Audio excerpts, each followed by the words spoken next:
Hey guys, Gary Rogers, Noggin Doctor. Sitting on my porch Sunday morning, uh, and I'm wearing a Perfect Noggin hat. So we are going to start. We sell these, but obviously they don't move as well. So we're going to start putting them in some of the selected products we sell anyway. To get past that point, I want to talk about the idea that craniosynostosis can be caused by helmeting, or that somehow helmets constrict head growth.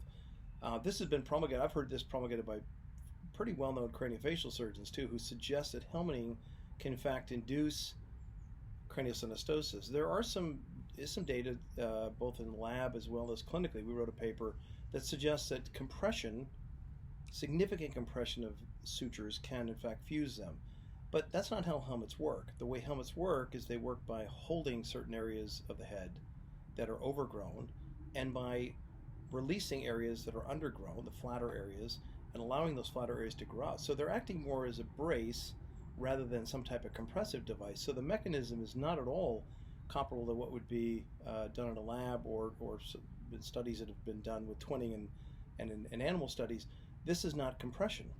And the reason I can say that confidently is if you compress skin and put compression on skin for a protracted period of time, you get above 30 millimeters of mercury, which is not a lot of pressure.